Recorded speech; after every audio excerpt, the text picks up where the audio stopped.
Sunday morning. So glad you're with us. I'm Michelle McCormack. Thank you for spending a little bit of your Sunday morning with us. We'll get to the news in just a moment, but first let's get the latest in the forecast with meteorologist Chad Raithlisberger. Good morning, Chad. Hey, good morning to you, Michelle, and everyone joining us on this Sunday. A quick look at temperatures across the state. Some 50s across the north. The rest of us, fairly mild, low to mid 60s, as we have plenty of clouds across the area and potentially in your location as well, a little drizzle or some light rain falling this morning. Clouds will hang tough throughout most of this Sunday. Any sunshine during our daylight hours will primarily be across the Northwoods, but later on today we will have some clearing and then some clearing skies and quiet weather tonight. Well, we have more sunshine to start the work week. We'll let you know coming up in the full forecast. Michelle? All right, thank you, Chad. We're following a developing story. One person is dead after an officer-involved shooting in Appleton. Police say they were responding to a domestic disturbance call Friday night at a home on Birchwood Avenue. When they got there, police found a man with a handgun and tried negotiating with him. Officers later fired their weapons, hitting the man, who was later pronounced dead. The Wisconsin Department of Criminal Investigation is in charge. Authorities say the officers involved are on administrative leave, which is standard protocol. Oshkosh police say they found someone dead in a downtown building, but they haven't yet identified the person. Police say they received a tip, which led officers to the building along the 100 block of High Avenue. Oshkosh police told us they have contact numbers on their Facebook page for anyone with information. You can remain anonymous. Local 5 News will stay on this story and bring you any updates as soon as they're available. A Weyauwega man is scheduled to be back in court Tuesday after his arrest for a 30-year-old unsolved double murder. The victim's family said they had no idea that the case that went cold for decades was suddenly cracked wide open. We finally have a person in custody, and it's been a long time coming for our family, so our family's really happy. That's about it. Richard Togstad has been waiting for this day ever since that cold March night in 1992, when his sister Tana was found stabbed to death along with her boyfriend Timothy Mumru and their pet dog. I will call the matter of the state of Wisconsin versus... Now a husband and father and foundry worker, Tony Garrett Hayes, is in jail on $2 million cash bond, charged with the crime from so long ago. It shows the dedication that our investigators have to getting justice, to making sure that people who have committed serious violent crimes are held accountable. The Attorney General won't say how detectives developed Hayes as a suspect, only that a DNA sample they got from him during a recent traffic stop matches DNA at the crime scene. According to court documents, Hayes admitted to being at the farmhouse that night, drunk and despondent over the memories of losing his father when he was a boy during a snowmobile mishap with Tana's father. I don't know him personally. I know his family, and I feel bad for them.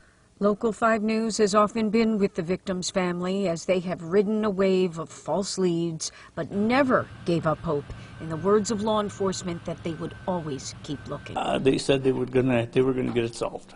That's what they said. Department of Criminal Investigation special agents say at first Hayes claimed he was never there, while other times revealing things that only somebody who was at the crime scene would know. Martial arts students in Appleton kicked up nearly $20,000 to help sick children. It's the largest fundraiser in the history of Appleton's Academy of Martial Arts. The group holds this kickathon each year as a way to get students involved in helping their community. About 150 kids went around to family and friends to collect donations. This year, the group chose to give the money to St. Jude's Children's Research Hospital.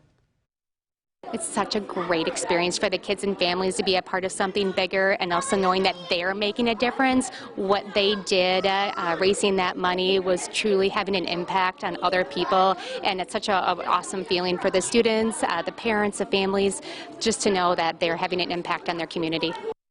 Local 5 News was invited as they celebrated the check presentation with some stellar demonstrations from the Academy's black belts. Congratulations, everyone. News from your local election headquarters. Democrat U.S. Senate candidate Mandela Barnes and the incumbent Republican Ron Johnson are fighting for your vote in this upcoming election. Barnes was in Milwaukee talking to voters about what matters to him, while Senator Johnson took the stage in Fond du Lac for the opening of the new conservative campaign office. Both sides are gearing up to face each other in November. With control of the U.S. Senate potentially at stake, the race between Johnson and Barnes is being watched closely by people all over the country. Local 5's Paul Stino was on the campaign trail yesterday to hear what both candidates are saying. A high-profile visitor for the grand opening of a new office for the Republican Party of Fond du Lac County. Travel around Wisconsin, and people coming up to me, literally tears in their eyes are streaming down their eyes. I'm talking about, we got to save this country. In the end, it's why decide to run again. Republican Senator Ron Johnson locked in a race with Lieutenant Governor Mandela Barnes for U.S. Senate, spending Saturday morning talking about how Americans need to take back their freedom and about issues like election integrity, border control, and the Democrats' most recent spending bill, the Inflation Reduction Act. It's Orwellian named. It's not going to reduce inflation. It's going to increase taxes on business. You know what businesses do? I mean, I understand this because I was a business. A tax to a business is a cost, and they pass costs along to consumers. Or they don't have the money to increase wages and benefits. So it's going to harm the middle class.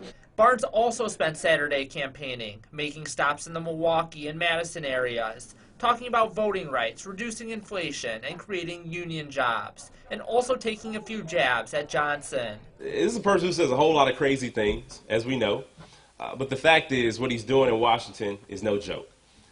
He wants to further the division. Both sides trying to portray the other as too extreme for and out of touch with the average Wisconsinite. The Republicans have done nothing to help out people in this room today, people like us. They turn their backs on every single one of us every step of the way. And that's why we're replacing Ron Johnson. I know what it's like to work and work hard, work in factories, work shift work, and I know how crushing all of the policies are. The Democrat policies are on Wisconsinites. I mean, the 40-year high inflation, record gas prices. Barnes and Johnson have less than 90 days to make an impression on voters. In Fond du Lac, Paul Stino, Local 5 News. Senator Johnson was first elected to the U.S. Senate back in 2010. Burgers lovers everywhere came to Seymour for the 33rd annual Burger Fest. The burger-themed festival is full of fun activities for people of all ages. But of course, the biggest attraction is the 200-pound hamburger. Those who showed up got the chance to claim the title of hamburger eating champion and also go down in history as a ketchup slide champion. This year's theme is Burgers of the Future, and that's not all visitors enjoyed. Yeah, I think last year was 10, the year before was 12, so I'm kind of in a decline, but my mom called me. I was here in Seymour playing with friends, and she's like, hey, there's a burger eating contest. You want to try it out? I'm like, I eat a lot, so I guess, sure. So I did it, and I won, and I've been winning since. So. And the event keeps that small town atmosphere going, even though they welcome folks from all over, not just here in Wisconsin.